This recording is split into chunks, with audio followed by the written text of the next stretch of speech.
안녕하십니까. 2022년 9월 2일 최병무 이펙트 시작하겠습니다. 어제 이재명 민주당 대표에 대한 검찰의 소환 통보가 있었죠. 근데 그 이후에 벌어진 일들을 보면 민주당이 정말 헐리우드 액션을 하고 있구나 하는 걸 충분히 짐작할 수가 있습니다. 그럼 왜 그럴까요?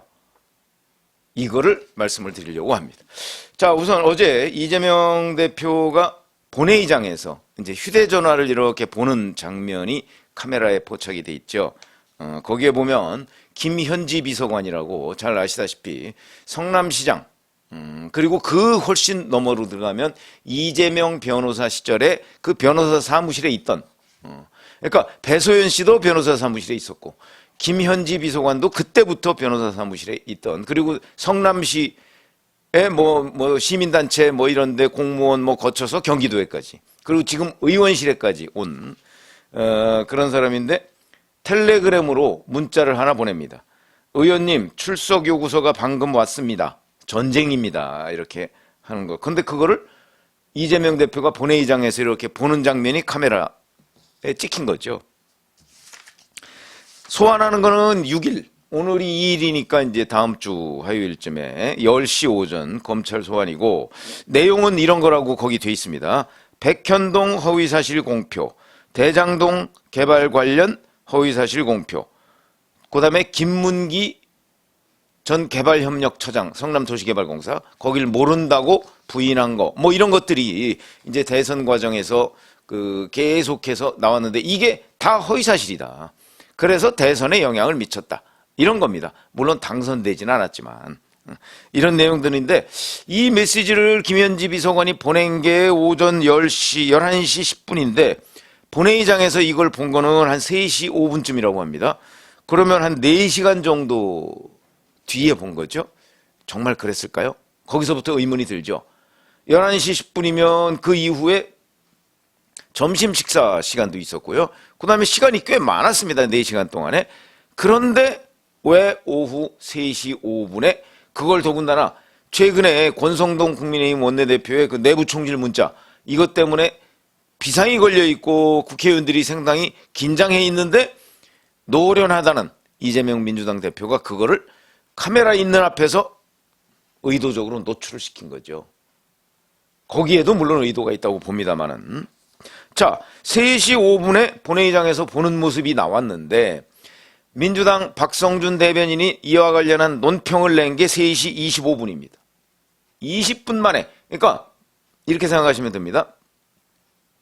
이재명 대표가 3시 5분에 보고 이거 논평을 내라고 해야 되겠다라고 박성준 민주당 대변인한테 지시를 하고, 박성준 민주당 대변인이 논평을 대충 메모를 해서 발표를 하기까지 20분밖에 안 걸렸다. 이게 믿어지십니까? 이거는요, 사전에 준비한 겁니다. 사전에.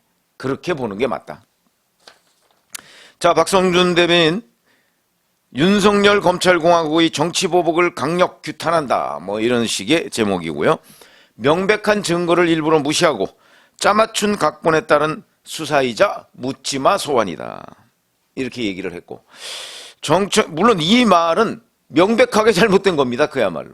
왜 뭐 잘 아시다시피 백현동 허위사실 공표의 핵심은 백현동 그 부지에 대한 용도 변경을 박근혜 정부 때 국토교통부가 1년 동안 24차례나 거의 강압적으로 위협했기 때문에 했다 그러는데, 그거 다 거짓말인 거 제가 유튜브로 한번 말씀을 드린 적이 있죠. 시점이 우선 다르고, 그 다음에 박근혜 국토교통부가 성남시에 요구했던 것은 2단계 상향인데 실질적으로 4단계 상향이 이루어졌고요.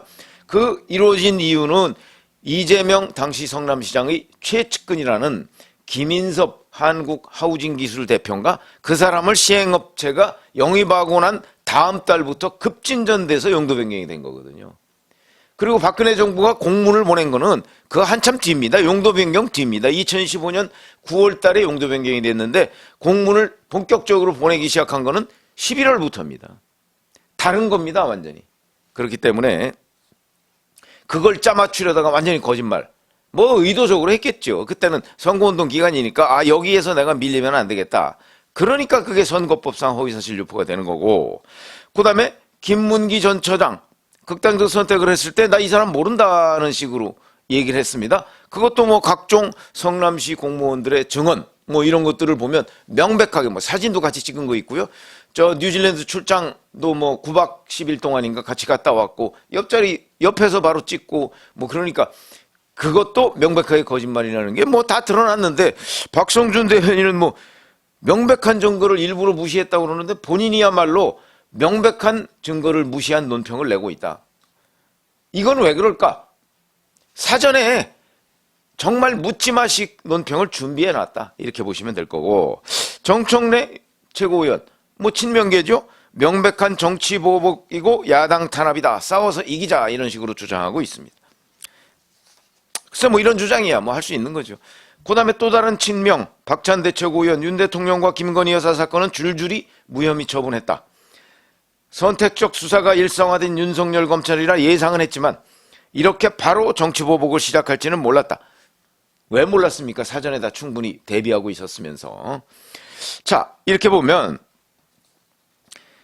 사법 리스크, 이재명 대표의 사법 리스크, 이거 뭐 잘 아시다시피 3월 9일 대선이 끝나자마자 곧바로 다 예상했던 얘기고요. 그래서 소환 시점만 문제였지 뭐 소환을 할 거라는 거는 뭐 천하가 다 아는 사실이고 특히 이재명 대표는 충분히 알았기 때문에 바로 방탄을 몇 겹으로 지금 그 장치를 마련한 거죠. 그 첫 번째가 보궐선거 출마. 그럼 우선 불체포 특권이 있죠. 국회의원의 불체포 특권.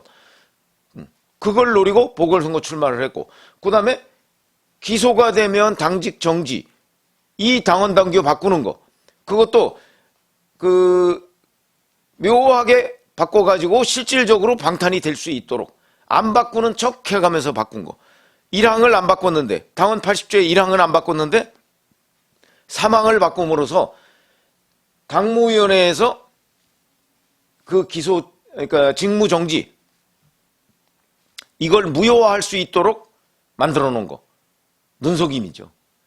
그게 뭐 두 번째 방탄이라면 대표 출마 이게 세 번째 결정적인 방탄이다. 왜냐하면 대표에 출마해서 대표가 검찰에 야당 대표가 검찰에 소환되는 이런 상황이 벌어지면 민주당 의원들 당원들이 스크럼을 짜고 그걸 방어하지 않을 수 없는 이걸 누구보다 잘 아는 이재명 대표가 그렇게 세 겹의 방탄을 장치를 마련했다. 이렇게 저희가 뭐 계속해서 논평을 해드렸던 거 아닙니까?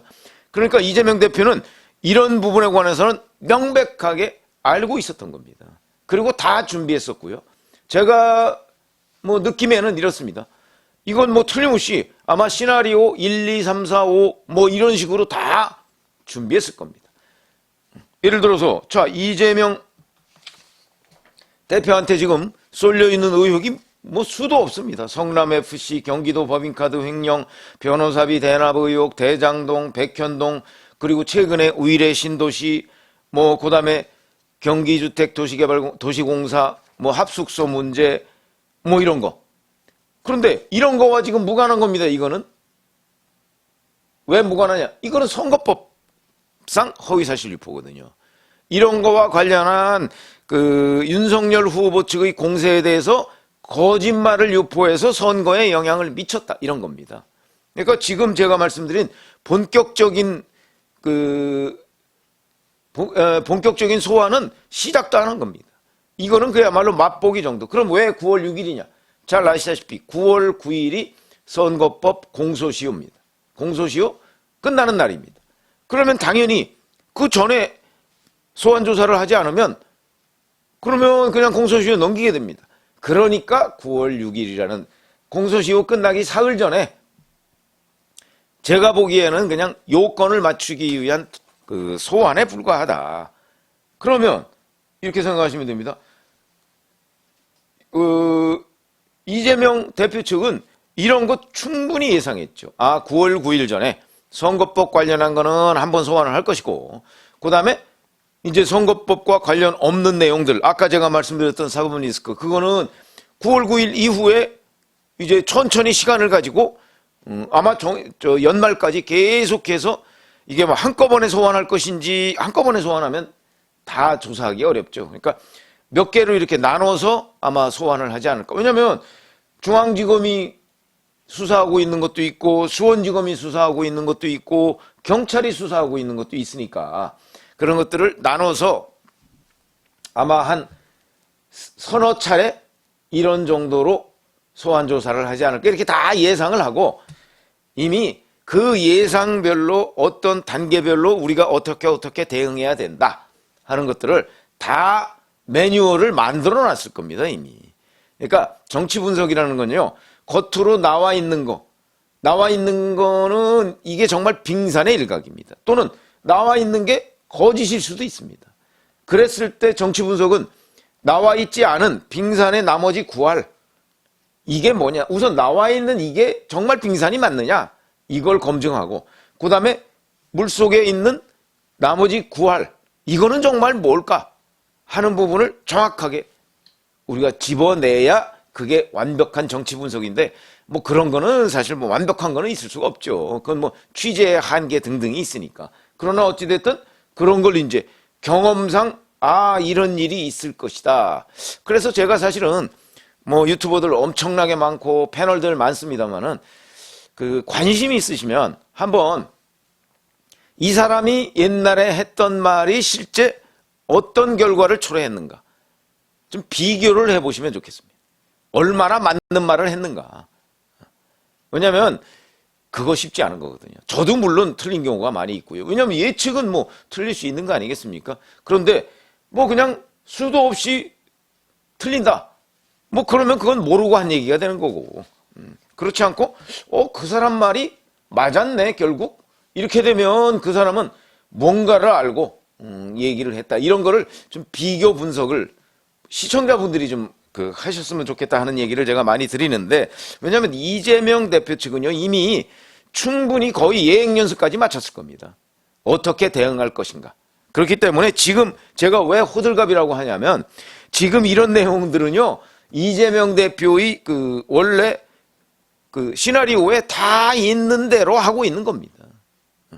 그러니까 11시 10분에 받은 문자를 오후 3시 5분에 보고 3시 25분에 대변인이 그에 대한 논평을 시작한다는 것은 이미 3시 5분 보기 전에 다 대변인한테 준비해라 이런 일이 있다. 그리고 이재명 대표가 그거를 본회의장에서 딱 카메라에 불시에 포착된 것처럼 그렇게 만들고, 그리고 이 모든 것들을 팩트로는 못 이기니까 이런 식으로 해서 국민들 앞에 약간 정치적 대응을 하는 거다. 이렇게 보시면 됩니다. 그러니까 앞으로도요 정치적 대응을 계속해서 할 겁니다. 법률적 대응은 이길 수가 없습니다. 그러니까 본인에 대한 강력한 지지층, 이 사람들로 하여금 앞장서서 이 부분을 완전히 진영 논리로 묶어버리면, 그러면 옳고 그름이 판단이 안 됩니다. 무조건 우리 편은 잘한 거, 저쪽은 보복, 그런 식으로 가져가려고 한다. 그러면 이제 이재명 대표가 자 소환에 응할까요? 이게 여기서부터가 이제 예측입니다. 저는 응하지 않을 거라고 봅니다. 응하지 않을 거라고 보는데, 물론 뭐 응할 수도 있겠죠. 뭐 더 또 호들갑을 떨면서 야, 이 별건도 아닌 거 가지고 제1야당의 대표를 오라고 그래? 내 나가서 이 윤석열 검찰공화국의 그 민낯을 낱낱이 국민 앞에 드러내, 뭐 이런 생각을 할 수도 있으나 글쎄요. 뭐 그 정도로 용기 있을 것 같지는 않고요. 제가 보건대 이재명 대표는 아마 소환에 불응할 것이다. 불응하면 6일날 소환에 불응하면 뭐 8일쯤이나 뭐 한 번 더 부를 수도 있을 것이고, 그래서 안 나온다는 걸 저는 검찰이 충분히 예상했다고 봅니다. 그리고 9월 9일 공소시효가 끝나기 전에 이 부분과 관련해서 그냥 기소를 하는 겁니다. 이재명 대표가 소환에 불응이 있기 때문에 뭐 이런 거 가지고 뭐 체포해서 어떻게 할 수 있는 건 아니고, 불응한 상황에서 불응했다는 거 기록에 남기고 법원으로 넘기는 거죠. 저는 그 가능성이 제일 많다고 보고요. 그런 점으로 따지면 지금 민주당에서 이렇게 법석, 야단 법석을 떠는 것, 이것은요 사전에 다 계획에 있던 내용이고, 앞으로 이제 진짜 본질적인 사법적 리스크, 아까 제가 쭉 말씀드렸던 이런 것들과 관련해서 이제 이재명 대표를 소환할 겁니다. 이 부분도 또 지금 이거보다 더 호들갑을 떨 겁니다. 왜? 정치적 대응을 해야 되니까. 사법적 대응은 이재명 대표가 자신이 없는 거죠. 그건 팩트가 너무나 많으니까. 그러니까 아마 진영으로 묶어서 대응하려고 할 것이다. 그렇게 생각이 드는데 그 하나하나가 전부 다 그야말로 김현지 비서관 말대로 전쟁이 될 것입니다. 아마 올해 연말까지는 이재명 대표 소환 전쟁이 벌어질 것이고 내년부터 한 몇 년간 이재명 대표 임기가 2년이죠. 그 2년 내내 법정에서 전쟁이 벌어질 것입니다. 고맙습니다.